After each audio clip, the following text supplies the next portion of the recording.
কানে হ্যাঁ পড়তে না, তার বাবা আসলে বলে একটু এগিয়ে যাই। কি এমন হলো যে আমরা সবাই চাউমিন খেতে পারলেও সোনু চাউমিন খেতে পারলো না? আর এইদিকে দেখো রাখি চলে এসছে দোকানে। পড়বনি সারাদিন, শুধু ওই হ্যাঁ হ্যাঁ হ্যাঁ করবো, আর পরীক্ষার রেজাল্ট বেরানোর সময় তখন টেনশন, কি হবে কি হবে টেনশন, আর নাহলে সারাক্ষণ হ্যাঁ হ্যাঁ হ্যাঁ। খাবার না, আমি খাবার পুরে রেখে দিচ্ছে আর ব্যাগে পিঁপড়ায় ভর্তি। আমি খাবার হ্যাঁ, তাহলে তোর ব্যাগে তো পিঁপড়া কেন? ওই তো তোমার কাছ থেকে আসছে। হ্যাঁ, তোর ব্যাগ থেকেই গেছে।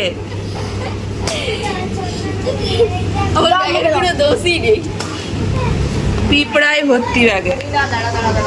ব্যাগকে এখন রোদে দিচ্ছে, বলতিস চলে যা নিচে, বেঞ্চের উপর দিয়ে আসবি।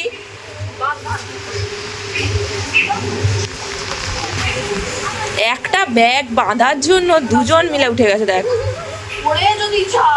আরে নিচে চলে যা না, বেঞ্চে রেখে আসবি, সব থেকে ভালো, অত রিস্ক এবার কি আছে।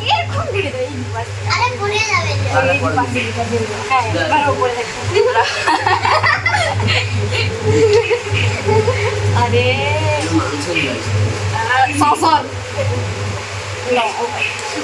যখন যাবো তখন ওখান থেকে কেউ খুলে দিবে, আমি ধরে দেবো। ঠিক আছে,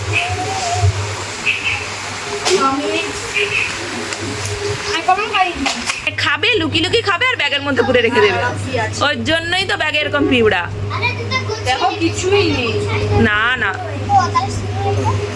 এটা তো সামান্য একটা বিস্কুটের খাবার, কালকে রিমা খাতা রেখে দিয়ে চলে যা।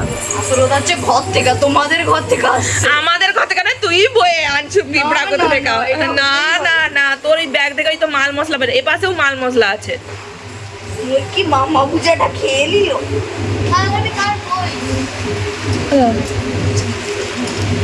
নিচে মানে মুখে নামিয়ে দিয়েছে। এই ওই বিস্কুটটা কিনছি, কত টাকা খুচা দিচ্ছে না? এত টাকা খুচা দিচ্ছে। হ্যাঁ, মানি ব্যাগটা এত টাকা খুচা দিচ্ছে। আমি বলি দিবার কি দরকার ভাই, দিলে দোকানিটা বলে মোর কাছে। ওই সাবধানে যাবি সব, এক ধার দিয়ে। সোনু তো জাস্ট একটু আগে ঘুম থেকে উঠলো, আর সকালবেলা আমার রুমটাও ঠিকঠাক ভাবে গোছানো হয়নি, পরিষ্কার করা হয়নি, তাই পড়ানোর ছুটি দিয়েই আগে আমি এই কাজটা করব, না হলে আমার কোনো কাজই ঠিকঠাক ভাবে মন বসবে না। শরীরটা আবার খুবই খারাপ লাগছে, বাট ওই যে এই কাজটা না করলে আবার শরীর যে খারাপ আছে না, আরো খারাপ হয়ে যাবে।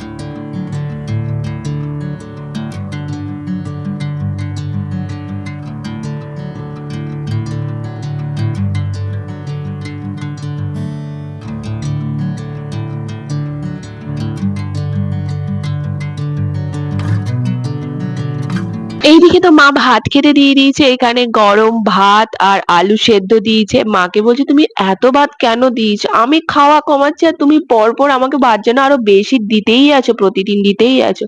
আর তার সাথে ছিল পুঁটি মাছ। আর এদিকে সোনু রেডি হয়ে গেছে, আমিও রেডি হয়ে গেছি, এবার সোনুর বইয়ের ব্যাগ গোছানোর পালা। মা এখানে বসে আছে, আমি সোনুর ব্যাগটা গুছিয়ে নেব। এখনো ফুল তোলা শেষ হয়নি, বাড়ি থেকে ফুল নিয়ে এসছে, আবার রাস্তার গাছে ফুল ছিল, সেই ফুল তুলে দিল মা। ওকে যখনই টোটোতে দেখে সবাই জিজ্ঞাসা করে তুই প্রতিদিন ফুল নিয়ে যাস? বাহ। তো স্কুলে দিয়ে এসে আমি রোড ক্রস করতে যাবো, তখন দেখি মাও দোকান যাবে বলে বেরিয়েছে, তাই আমি বাড়ি না এসে মায়ের সঙ্গে দোকানে চলে এসেছি। ও মা, এসে দেখি কত রাখি উঠে গেছে এখন। হ্যাঁ, ওরা বাচ্চাগুলো বলছিল যে ম্যাম কত রাখি উঠেছে প্রত্যেকটা দোকানে। তো আমি তো দোকানের দিকে সাধারণত এখন আসি না, তো খুব দরকার না পড়লে তো আসি না। তো গেছিলাম আর রাখিও নিয়ে চলে এসেছি, তবে কি কি রাখি এনেছি সেটা তো এখন দেখাবো না। আর তোমাদের তো আগের ভিডিওতে বলেইছিলাম যে আমার শরীরটা খুব খারাপ, হ্যাঁ খুবই খারাপ শরীরটা, যেন ফসফস ফসফস সারাদিন করছি, সর্দি হয়নি তাও নাক টানছি সারাক্ষণ। তো এদিকে এসে একটু পড়তে বসছিলাম, বাট শরীরটা এত খারাপ লাগছিল আমি আর বসে থাকতে পারছিলাম না, একটু শুয়ে পড়ছিলাম, ঘুমিয়েও গেছিলাম। দেন মা ডাকলো, তালের পাখি টাকি সব রেডি করে দিয়েছে, মা বললো ওভেনে বসিয়ে দে। তো এখানে আমি বেরোবো বেরোবো একদম রেডি হয়ে গেছি আর মাকে বললাম আমি মাইক্রো ওভেনটা অন করে দিয়েছি, তুমি দেখো বসিয়ে দেবে চলো। তো মা এখানে বসিয়ে দিয়েছে। তো তো স্কুল থেকে এসে লাঞ্চ করার পর এই পিঠেটা নামালাম, দেন পড়ানো ছিল পড়াতে বসলাম। তো আজকে তো আমি রেস্ট নেওয়ার মতো একটুও সময় পাবো না, আর এইদিকে আমার শরীরটা আবার ভীষণ খারাপ। তো পড়ানো ছুটি দেওয়ার পরই সোনুকে গান শেখাতে আসবে, সোনুকে নিয়ে বসতে হবে। তো পড়ানো ছুটি দেওয়ার আগেই চলে এসছেন ম্যাম। তো সোনু বসে গেছিল, দেন আমি ছুটি দিয়ে সোনুর কাছে বসলাম। আর এইদিকে তো মা বৌদির জন্য আর ম্যামের জন্য মিষ্টি এনেছিল। তো ম্যাম বলছিল ম্যাম গানের জন্য মিষ্টি খায় না, তো মা তাই জন্য প্যাকেট করে দিয়ে দিয়েছিল, আর বৌদিকেও বাড়ির জন্য প্যাকেট করে দিয়ে দিয়েছিল।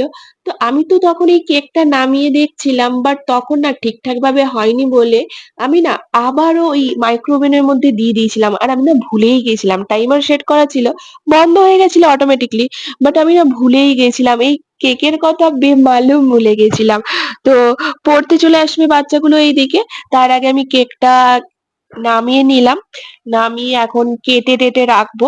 তো বৌদির বাড়িতেও দেবো, তো মা গিয়ে দিয়ে আসবে। তো আমি তো বড় কাশির কেকটা কেটেছিলাম আর মাকে দিলাম ছোট কাশির কেকটা কাটতে, আর এইদিকে আমি আপেল খেতে খেতে পড়াতে চলে এলাম, সবাই চলেও এসছে। আর দেখো এই সেই মায়ের প্রসাদ পেয়ে গেলাম, তারাপীঠের প্রসাদ। তো অঙ্কিতা দিল তারাপীঠের প্রসাদ। আমার জীবনে এত কিছু ঘটেছে, আমি একটা জিনিস জানি যে ভগবান না চাইলে কিচ্ছু হয় না, আর যখন যেটা হয় ভালোর জন্যই হয়। আমার জীবনে এত খারাপ ঘটেছে, এত খারাপ কিছু হয়েছে, বাট আমি জানি যে ভগবান আছে মানে ভালো কিছুই হবে। এখন হয়তো মনে হচ্ছে জিনিসটা আমার সঙ্গে হয়েছে খারাপ হয়েছে, বাট আমি জানি খারাপ কিছু যেটা হচ্ছে সেটা খারাপ লাগলেও কিছু করার নেই, কারণ ভালো কিছু হবে বলেই হয়তো এই খারাপটা হচ্ছে। মানে এই 5 বছরে আমার সাথে এত খারাপ কিছু হয়েছে, এত খারাপ কিছু হয়েছে, আমার একটাই কথা মনে হয় যে কেন এত খারাপ হচ্ছে। দেখো কষ্ট না করলে তো আর কেষ্ট মেলে না, আর আমি জানি আমার জীবনে সহজে কিচ্ছু হবে না, তার জন্য আমাকে অনেক স্ট্রাগল করতে হবে, স্ট্রাগল করতে আমি রাজি, বাট তারপরে যেন জীবনে সফলতা আসে। এই 5টা বছরে আমি অনেক কিছু শিখেছি, অনেক কিছু বুঝেছি, অনেক কিছু জেনেছি, খারাপ ভালো সব মিলিয়ে আমার জীবনটা পুরো ঘেঁটে হয়ে গেছে। না মানে ভালোর থেকে খারাপটা বেশি হয়েছে, তাই তো আমার এই এলোমেলো জীবনটাকে একটু গোছানোর চেষ্টা করছি। ভালো হয়তো হাতে গোনা কিছু হয়েছে, একবারে যে ভালো কিছু হয়নি তা কিন্তু একদমই না। ভালো হাতে গোনা কয়েকটা কিছু হয়েছে হয়তো, বাট খারাপটাই বেশি হয়েছে। মানে এই 5 বছরে আমি মানুষকে ভালো করে চিনতে না পারলেও চিনতে শিখেছি, যে সবাইকে বিশ্বাস করা যায় না, বিশ্বাস করে সবাইকে সব কথা বলতে নেই, কারণ তারাই তোমাকে পরে ঘুরে ওই কথাগুলো শোনাবে। তো ওইদিকে পড়ানো ছুটি দিয়ে দেখছি সোনু গান করতে বসেছে আবার, আর এইদিকে মা এনেছে গরম গরম কিছু। আমি তো ভেবেছিলাম ফার্স্টে এগরোল আনবে, তারপর মা বললো না এগরোল আনিনি, ভাই নাকি বলেছে চাউমিন আনতে, তাই মা চাউমিন এনেছে। আর সত্যি বলতে দোকানের চাউমিন আমার একদমই ভালো লাগে না, কারণটা কি জানো? দোকানের চাউমিনে আলু থাকে না, আর আমার আলু ছাড়া চাউমিন, আলু ছাড়া চিকেন মাটন এগুলো একদমই ভালো লাগে না, কারণ আমি আলুটা একটু বেশি পছন্দ করি। যে কোনো জিনিসে একটু আলু দিলে যেন আমার বেশি ভালো লাগে, মানে যেটাতে আলু দেওয়া যায়। তো চাউমিন দোকানের চাউমিনের তো কালারটাই হয় এরকম, তো সেটা দেখেই তো লোভ লাগে তাই না? বাট আমার শরীরটা যেহেতু খুবই খারাপ, আমার একটুও ভালো লাগছিল না, কিন্তু ভাতও খেতে ইচ্ছে করছিল না, তাই খাবো চাউমিন। আজকে রাতের ডিনারে চাউমিন, তাই পড়িয়ে একদম আমি এখানে ডিনার করতে বসে গেছিলাম, কারণ আমি জানি আমি বিছানায় যদি একবার ঘুমোতে যাই আমার উঠে আর খেতে ইচ্ছে করবে না, আর না খেলে আমি ওষুধ খেতে পারবো না। তার জন্যই আগে ছুটি দিয়েই এখানে খেতে বসে গেছিলাম।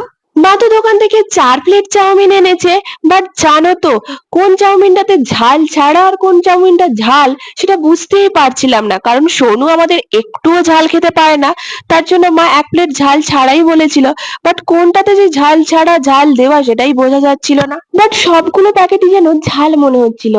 এই জন্যই সোনু চাউমিন একটু খেতেই পারলো না, শুধু স্যালাডটাই খেলো।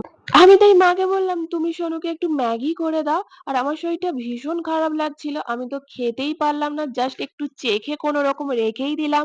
তো চলো আজকের মতো তোমাদের সাথে টাটা বাবাই, আবার দেখা হচ্ছে নেক্সট ব্লগে।